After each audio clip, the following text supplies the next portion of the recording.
Para a gente entender a Semana de Arte Moderna de 1922, a gente tem que dar uma olhada, uma vista panorâmica sobre o que estava acontecendo no Brasil, e mais especificamente em São Paulo, nessa época. Para isso, eu gostaria de chamar a atenção para um primeiro elemento. A Semana de Arte Moderna ocorre durante aquilo que a gente convencionou chamar de Primeira República, ou República Oligárquica, ou também de República do Café com Leite. Basicamente, essa república vinha recebendo críticas desde os anos 10, que foram se agravando ali até chegar no comecinho dos anos 20, por alguns fatores. Primeiro, a sua inexpressiva, parca participação popular. Pouquíssimas pessoas votavam nas eleições. Além disso, essa política era marcada por um jogo de cartas marcadas. Na verdade, uma política de alianças entre governo federal, governos estaduais e governos locais deixavam claros previamente quem seriam os participantes e, antes mesmo das eleições, quem seriam os eleitos naqueles pleitos. E, por fim, a grande corrupção que estava por trás de toda essa estrutura política. E olha, o ano de 1922 é um ano expressivo nessas críticas. Por quê? Por alguns motivos. Vamos começar pelo primeiro, a chamada reação republicana. Olha, 1922 era um ano eleitoral. E na disputa estava, de um lado, um candidato do governo, o Arthur Bernardes, e na oposição, o Nilo Peçanha, que vai bater na tecla da luta anticorrupção. E com isso, vai conseguir um grande apoio popular. Mas não só popular. Ele vai conseguir o apoio de um ex-presidente chamado Hermes da Fonseca, marechal, militar, portanto, Hermes da Fonseca, que vai criticar abertamente Arthur Bernardes. Ao fazer a crítica a Arthur Bernardes, o Hermes da Fonseca vai ser preso. E com isso, os militares vão se radicalizar nas críticas a essa república oligárquica. É aí que surge um movimento chamado tenentismo, nosso segundo momento. O tenentismo nada mais foi do que um conjunto de militares de baixa e, sobretudo, intermediária patente que lutavam contra a corrupção do sistema e buscavam a moralização da política.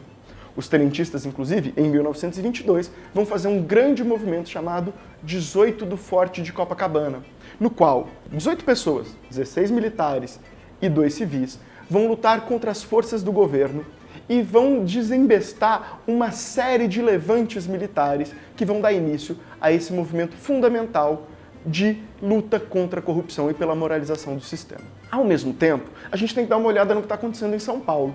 São Paulo também vivia uma crise muito específica. São Paulo, a terra do café, a terra dos cafezais, dessa aristocracia agrária, vivia um conflito interno.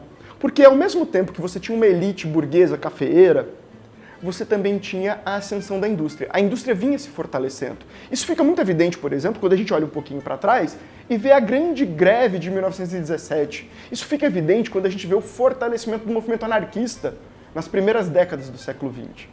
Mas o ano de 1922 também é interessante para a gente pensar a formação do Partido Comunista Brasileiro como uma expressão de um novo grupo político e social que tentava dialogar, tentava tomar o poder, tentava, de alguma forma, estabelecer um conjunto de pautas que fossem relevantes para o seu grupo e para suas lutas pessoais, suas lutas coletivas.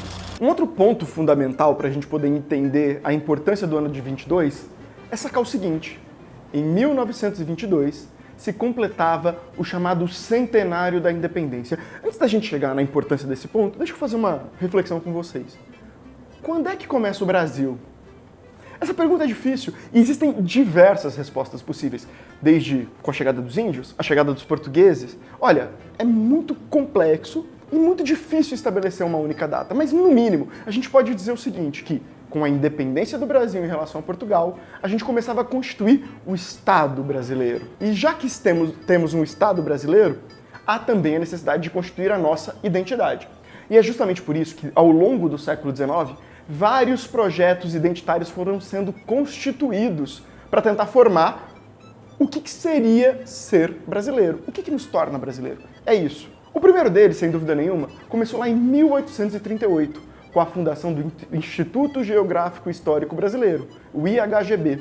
Ali, os pesquisadores do IHGB tentavam estabelecer aquelas que eram as peculiaridades do Brasil, sejam geográficas, por exemplo, o nosso sertão, sejam as nossas peculiaridades históricas, como a nossa formação, a formação do povo brasileiro. Esse projeto é logo abandonado lá no Segundo Reinado. Ou, abandonado não, mas ele é complementado por uma proposta que agradava muito ao imperador Dom Pedro II, que era o chamado indianismo, que basicamente dizia, olha, o que nos torna brasileiro é a nossa ascendência indígena, nossos antepassados indígenas. E aí você valorizava o indígena, mas não o indígena real, mas sim um indígena romantizado, idealizado. Peri, por exemplo, era um indígena que lá do Guarani, era um indígena que parecia muito mais um cavaleiro medieval. Tinha muito pouco a ver com a tribo Tupi que ele representava. Só que tem um detalhe, quem é que se sentia de fato descendente de indígena no Brasil? Eu não sei você que está me ouvindo como se sente, mas eu tenho certeza que boa parte dos brasileiros não se enxergam necessariamente como descendentes de indígenas. E é justamente a partir daí, com a nova república, né, com o movimento republicano, com a Primeira República, e sobretudo no início do século XX, que há um desejo de renovar a nossa identidade. E um dos elementos que vai ter uma ascensão muito grave nisso é aquilo que se chamou de o paradigma do mestiço. Quem chama assim é um antropólogo chamado Hermano Viana. Ele diz o seguinte, que o início do século XX vai ser marcado por uma valorização da mestiçagem. Enquanto fora do Brasil, e até em alguns lugares mesmo dentro do Brasil, entre alguns intelectuais, a mestiçagem era entendida como degeneração, a maior parte dos intelectuais brasileiros olhavam para isso e falavam, não, isso é um elemento interessante, porque isso permite a mistura de culturas, a mistura de valores, de conhecimentos e até mesmo uma mistura genética, tá certo? Começava-se a valorizar isso fica muito evidente em vários lugares do Brasil. Não só em São Paulo, não só com Oswald, Mário, mas também no Rio de Janeiro, vários intelectuais do Rio de Janeiro vão passar por isso.